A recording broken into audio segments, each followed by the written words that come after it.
Les filles, arrêtez de croire que vous n'avez pas assez de charisme, vous n'êtes pas assez convaincante parce que vous n'avez pas les bons habits, parce que vous n'avez pas la bonne silhouette, parce que vous n'avez pas le bon maquillage, etc. C'est pas du tout de ça qu'il s'agit. Bien sûr qu'au départ, lorsque vous voulez faire un glow-up, lorsque vous voulez améliorer votre image pour être plus convaincante, vous allez devoir vous racheter des vêtements si, seulement si, vous avez l'habitude de porter des choses qui ne vous mettent pas en valeur, des choses qui vous font paraître invisibles.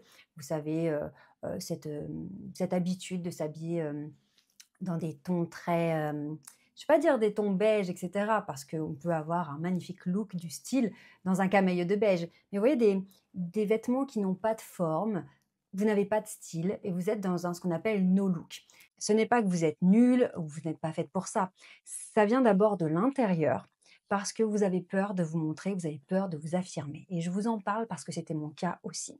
Je manquais tellement de confiance en moi, je manquais tellement d'estime de moi que j'avais peur de me faire remarquer. C'est un peu comme si on essayait de s'effacer, même de sans les dire. On a du potentiel, on sait qu'on pourrait vraiment être très belle, vraiment rayonner, attirer les regards, attirer les bonnes personnes vers nous, que ce soit professionnellement ou personnellement.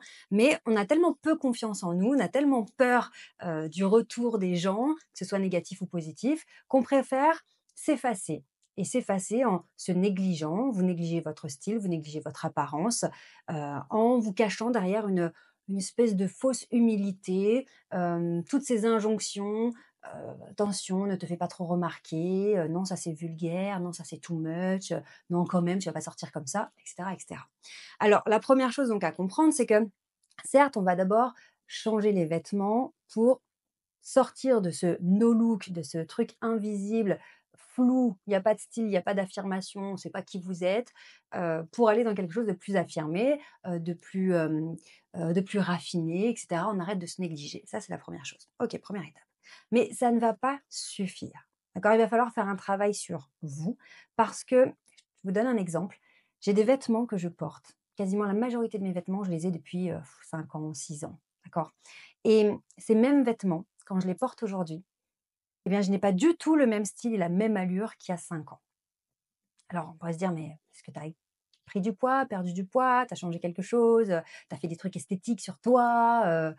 Certes, j'ai un peu changé de coiffure, mais j'ai plus du tout la même allure. Mais pourquoi? Eh bien, parce que en fonction de votre mindset, de comment vous vous considérez, eh bien, ça se voit dans le langage corporel, ça se voit dans l'attitude, ça se voit dans le comportement. Donc un même vêtement que vous allez porter sans confiance en vous, et sans, outils de communication, d'accord? Savoir se positionner, se comporter et cetera, eh bien, il va rendre quelque chose de, ouais, bof, sans plus quoi. OK, tu as mis une veste de tailleur, ouais, OK, tu as mis une robe, bon. Et ce même vêtement, en ayant fait ce travail que je vous aide à accomplir, au sein de mon académie Golden Lady, eh bien, on a face à nous une femme qui a de l'assurance, qui est bien dans ses baskets, qui rayonne, qui est charismatique, qui est convaincante, qui est impactante, qui mène son projet, qui fait waouh! Cet effet waouh justement.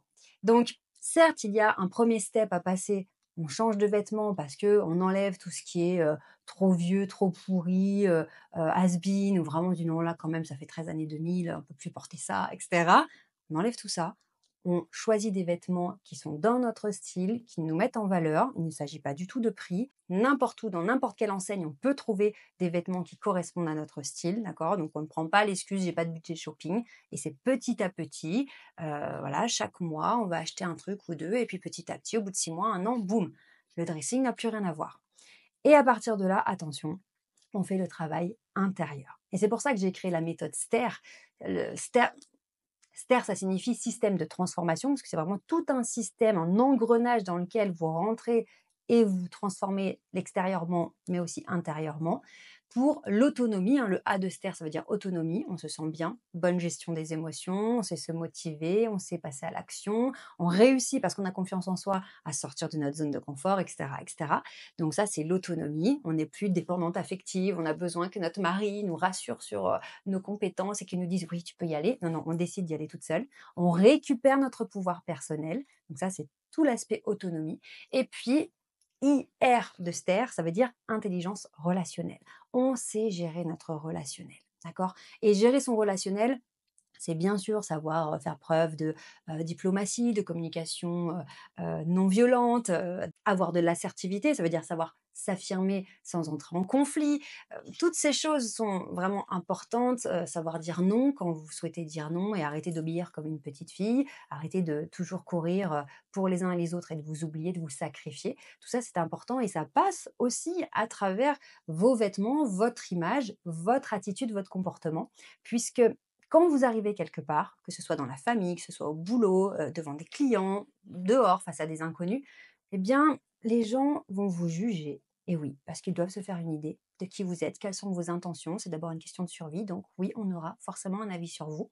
Et ensuite, c'est à vous de décider si vous laissez ça au petit bonheur la chance. Voilà, je me néglige, je fais pas attention, tant pis, je verrai bien. J'espère que les gens, me prendront comme je suis, j'espère qu'ils comprendront qui je suis vraiment, qu'ils vont pas se tromper sur la personne que je suis.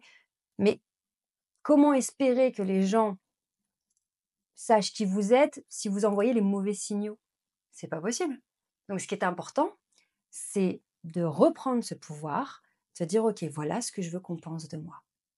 Voilà ce que, je veux qu'on s'imagine de moi quand on me rencontre la première fois ou quand, on vit avec moi au quotidien. Voilà ce que je veux faire ressentir aux autres. Voilà ce que je veux apporter aux autres et voilà comment je veux qu'on me considère. Je veux qu'on me traite, qu'on me parle. Voilà comment je veux que les autres se comportent avec moi. Mais pour ça, on remonte à la source et c'est vous qui êtes aux commandes. Donc on change les vêtements, OK, mais on change aussi l'intérieur pour changer d'attitude, de comportement et vous allez voir qu'avec ça, il n'y a pas seulement des résultats sur le relationnel, sur les objectifs professionnels, entrepreneuriat si vous êtes, à votre compte et cetera. Il y a aussi un bien-être intérieur qui est extraordinaire parce qu'on n'a plus besoin de prouver aux autres. On n'attend plus leur validation, on n'attend plus d'être rassuré, on n'a plus peur, qu'on nous dise que ce qu'on fait c'est pas bien ou qu'on est une mauvaise personne. On lâche prise parce qu'on est bien dans notre basket et c'est vraiment ce que je vous souhaite.